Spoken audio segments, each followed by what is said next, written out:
Hello everyone. इस video में हम प्रोबेबिलिटी के सारे इंपॉर्टेंट क्वेश्चंस जो आपके एग्जाम में आ सकते हैं वो डिस्कस करेंगे।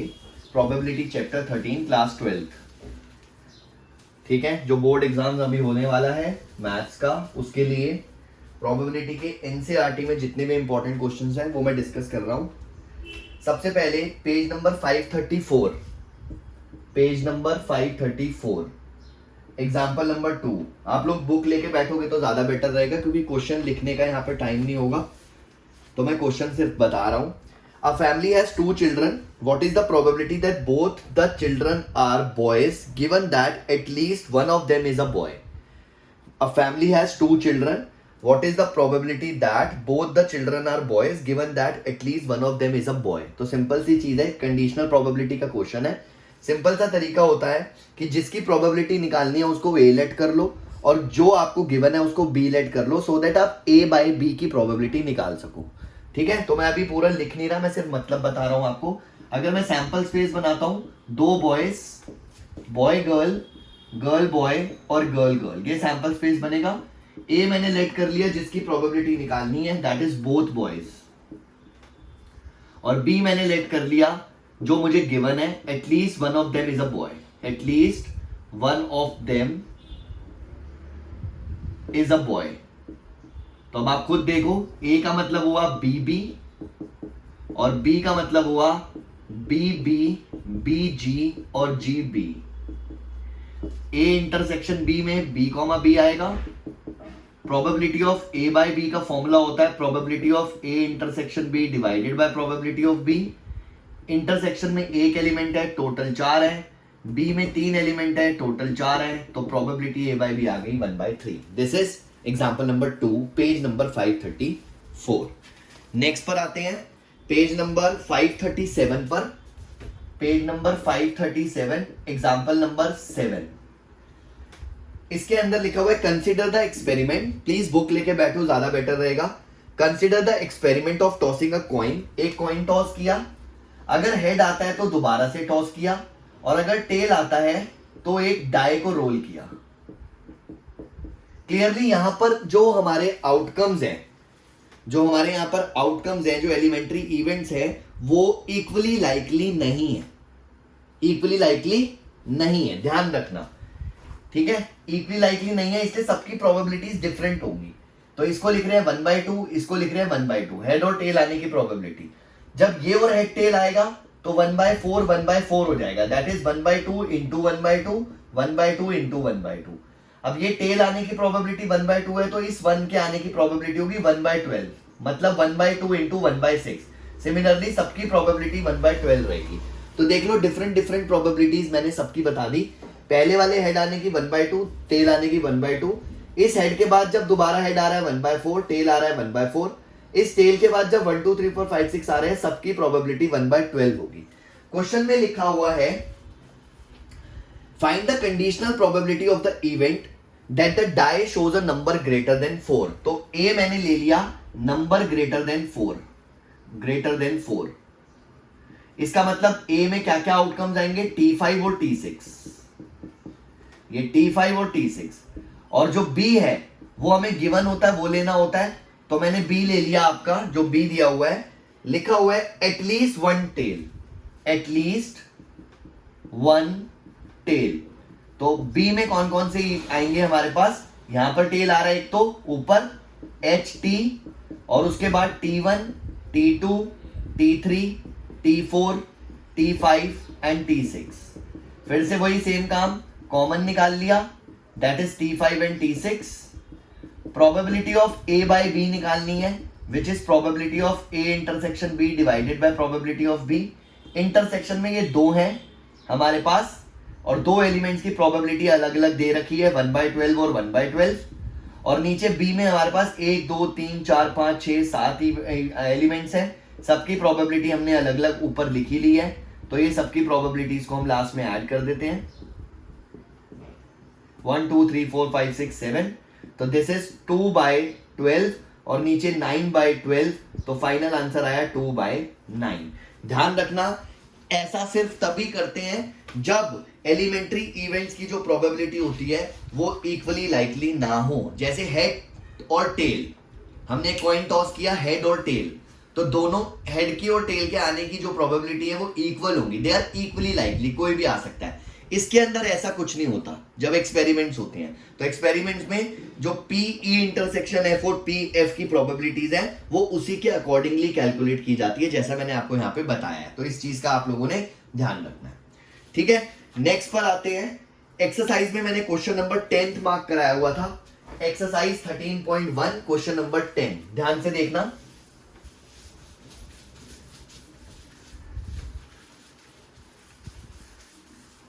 एक्सरसाइज 13.1 क्वेश्चन नंबर 10, इसमें लिखा है ब्लैक और रेड डाइस को रोल किया, find the conditional probability of sum obtaining number greater than 9। तो देखो सैंपल स्पेस 1 1 1 2 1 3 1 4 1 5 1 6, 2 1 2 2 2 3 2 4 2 5 2 6, 3 1 3 2 3 3 3 4 3 5 3 6, 4 1 4 2 4 3 4 4 4 5 4 6, 5 1 5 2 5 3 5 4 5 5 and 5 6, 6 1 6 2 6 3 6 4 6 5 and 6 6। ये मैंने सैंपल स्पेस इसलिए बनाया ताकि आपको प्रॉब्लम ना हो। ब्लैक और रेड, फर्स्ट वाले को ब्लैक मान लिया, सेकंड वाले को रेड। अब क्वेश्चन में लिखा है find the conditional probability some is greater than 9। तो ए लेना है वो जो प्रोबेबिलिटी निकालनी है। तो देख लो सम ग्रेटर देन 9 कहां पर है, 4 6,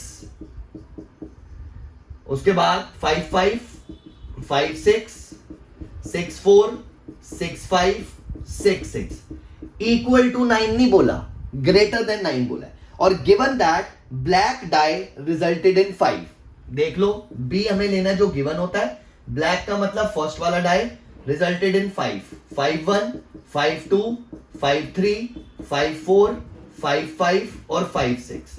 कॉमन देख लो कौन कौन से आ रहे हैं, ए इंटरसेक्शन बी में कॉमन हमारे हैं 5 5 और 5 6। तो probability of A by B निकाल लेते हैं। देख लो इसमें दो आउटकम्स हैं, टोटल 36, और बी में 1 2 3 4 5 6 आउटकम्स हैं, 6 by 36, तो दिस इज 1 by 3। ये हमारा probability of A by B आ गया 13.1 का क्वेश्चन नंबर 10 का first part, this is 1 by 3। अब इसी के सेकंड पार्ट को देखते हैं। Find the conditional probability of obtaining a sum 8। Obtaining a sum 8 बोल रहा है, तो ए इस बार सम 8 लेते हैं। 8 कहां पे आ रहा है, 2 6, उसके बाद 3 5 4 4 5 3 6 2, ये सम 8 हो गया। और बी क्या लिखा हुआ है, given that red die resulted in a number less than 4। Red die पे 4 से कम नंबर, तो 4 से कम नंबर दूसरे वाले पे 1 1 1 2 1 3, 1 4 1 5 1 6 नहीं आएगा, 2 1 2 2 2 3, 3 1 3 2 3 3, 4 1 4 2 4 3, 4 से कम लेना है, 5 1 5 2 5 3, उसके बाद 6 1 6 2 6 3। ए इंटरसेक्शन बी में हमारा 5 3 आएगा और 6 3 आएगा, 6 2 सॉरी, 5 3 आएगा 8 और 6 2 आएगा 8, और कहीं पे 8 नहीं है। तो probability of A by B फिर से देख लो, यहाँ पे 2 by 36, और यहाँ 1 2 3 4 5 6 7 8 9 10 11 12 13 14 15 16 17 18 18 by 36, ये काट दिया, दिस इज 1 by 9। तो ये हो गया हमारा सेकंड पार्ट 10 क्वेश्चन का। क्लियर? तो ये हमने क्वेश्चन करा है पेज नंबर 538 पर, page number 538, exercise number 13.1 question number 10 का first part and second part, ध्यान से देख लेना। इसके बाद जो मैंने मार्क कराया हुआ है वो है क्वेश्चन नंबर 13। 13 क्वेश्चन भी बड़ा सिंपल है, ध्यान से देख लो, अभी समझ आ जाएगा। क्वेश्चन नंबर 13 ये पेज नंबर 539 पर है, exercise number 13.1।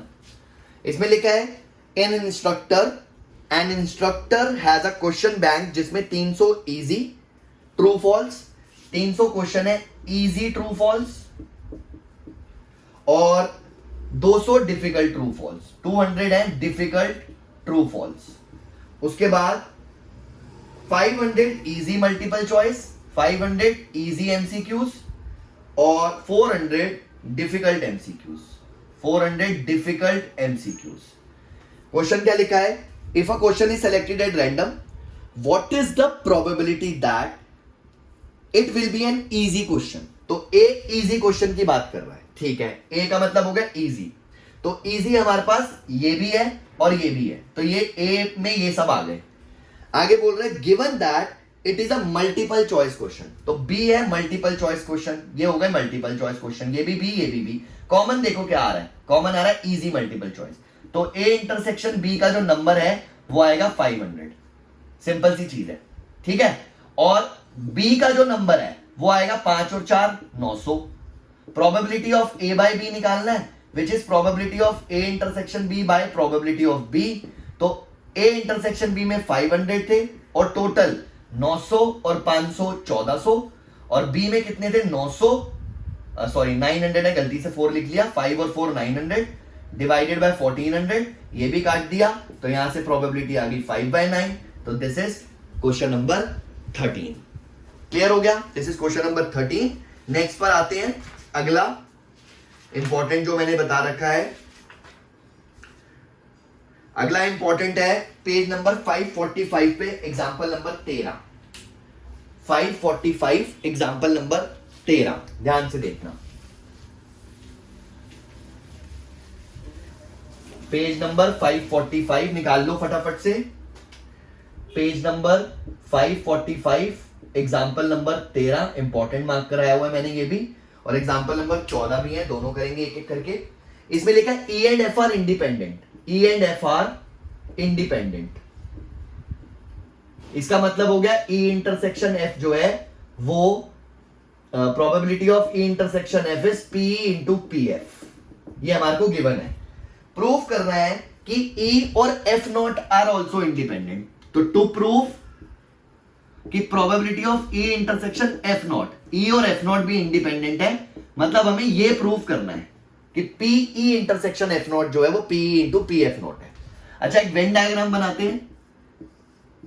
P intersection F not का ये मतलब होता है ई इंटरसेक्शन एफ नॉट, तो probability of E intersection F not को क्या लिख सकते हैं, probability of E minus probability of E intersection F. पूरे ई में से मैंने पूरे ई में से ये कॉमन वाला पार्ट माइनस कर दिया, तो ये आ गया ई इंटरसेक्शन एफ नॉट। पी को ऐसे ही रखा और इसकी जगह लिखा पी इंटू पी एफ, क्योंकि इंडिपेंडेंट है, गिवन है। अब मैंने पी कॉमन निकाला, 1 माइनस पी एफ बचा, 1 माइनस पी एफ का मतलब पी एफ नॉट होता है और पी साथ में चल रहा है, यही प्रूफ करना था, हेंस प्रूफ। बहुत ही बेसिक सा क्वेश्चन था। एग्जांपल नंबर 14 है पेज नंबर 546 पे, ये भी इंपॉर्टेंट है। Example number 14 page number 546, example 14, ध्यान रखना एनसीईआरटी के पॉइंट ऑफ व्यू से। इसमें लिखा हुआ है ए और बी इंडिपेंडेंट है, A and B are independent and we have to, A independent का मतलब हो गया फिर से वही, probability of A intersection B is P A into P B, और हमें प्रूव करना है कि probability of at least one of them यानी कि union is 1 minus P A not P B not, ये प्रूव करना है टू प्रूफ। तो कोई बात नहीं, करते हैं, ध्यान से समझना। पी ए यूनियन बी हमने पढ़ा हुआ है, P A plus P B minus P A intersection B, P A plus P B minus P A intersection B. हमने किया P A plus P B minus P A into P B, क्योंकि इसको लिख सकते हैं again ये independent है। P A as it is, P B common, 1 minus P A not बचा, 1 माइनस पी ए बचा which is P A plus P B into P A not. इसमें से हमने पी बी कॉमन लिया, 1 minus P A बचा, तो ये आ गया। इसको मैंने 1 माइनस पी ए नॉट लिख लिया plus P B into P A not. अब इन दोनों में से पी ए नॉट कॉमन निकाला, तो यहां 1 बचा और साथ में पी बी बचा, ये 1 माइनस पी ए नॉट और ये पी बी नॉट, यही प्रूव करना था answer. This is example number 14 which is again very very important. ध्यान रखना प्रोबेबिलिटी का। अब एक्सरसाइज करते हैं हम 13.2। इसके क्वेश्चन नंबर जो सिलेक्टेड मैंने बता रखे हैं वो बताए हुए हैं 3, 12 और 14, वो अभी करते हैं। ठीक है, इन दोनों को अच्छे से प्रैक्टिस करना है, एग्जाम्पल नंबर 13 और 14 को, क्योंकि इस पे बेस्ड छोटे क्वेश्चंस भी आ सकते हैं। नेक्स्ट देखते हैं एक्सरसाइज 13.2।